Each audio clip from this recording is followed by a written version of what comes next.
আসসালামু আলাইকুম প্রিয় দর্শক, সবাই কেমন আছেন? আশা করি সবাই ভালো আছেন। আজকে আবার নিয়ে আসলাম পুঁটি মাছ। এটা কিন্তু আমাদের দেশে পুঁটি না, এটা হলো সামুদ্রিক পুঁটি মাছ। এই পুঁটি মাছের মধ্যে এগুলি ছিল, এটা খেতে ভালো লাগে, এই জন্য আমি ফেলে দিইনি, নিয়ে নিলাম।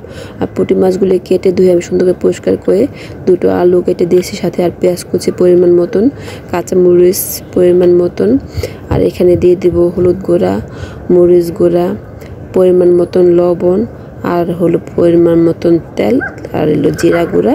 আর তেলটা একটু বেশি দিতে হবে, আর স্বাদ মতো লবণ। সুন্দর করে একত্রে আমি মশলা দিয়ে মেখে নেব। আর একটু সময় নিয়ে এই তরকারিটা হলো একটু সময় নিয়ে মেখে নিতে হবে, সেক্ষেত্রে তরকারিটা খেতে বেশি ভালো লাগে। তো আমি সুন্দর করে এখন মাখিয়ে নিয়েছি। কি অনেকক্ষণ সময় নিয়ে মেখে নিয়েছিলাম আমি, মানে রান্না করতে যত সময় লাগে তার অর্ধেক বা মেখে নিতে হবে তরকারিটা। যেমন 10 মিনিট রান্না করতে লাগে, 5 মিনিট মাখতে হবে। তো পরিমাণ মতো পানি দিয়ে আমি সুন্দর করে ঢেকে তরকারিটা আমি কিছু রান্না করার আগে একটু রাঁধুনি উপর দিয়ে ছিটিয়ে দেবো। রাঁধুনির একটা মশলা, যে কোনো দোকানে এই মশলাটা পেয়ে যাবেন। আর সুন্দরটা ফ্লেভারের জন্য এই রাঁধুনিটা আমি দিই।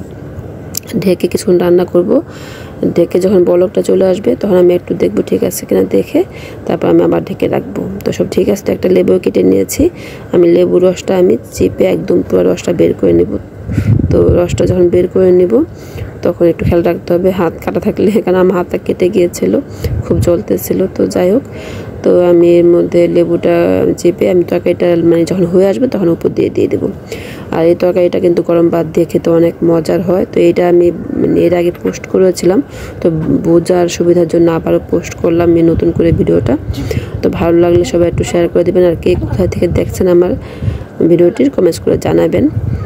আর হলো যারা আমার চ্যানেলটিকে এখনও সাবস্ক্রাইব করেন না, সাবস্ক্রাইব করে রাখবেন। তো তরকারি রান্নাটা কেমন লাগছে সবার কাছে একটু কমেন্টস করে জানালে আমি খুশি হব। তো আজকে এ পর্যন্তই, আবার নতুন কোনো রান্নায় দেখা হবে ইনশাল্লাহ। আল্লাহ হাফেজ সবাইকে।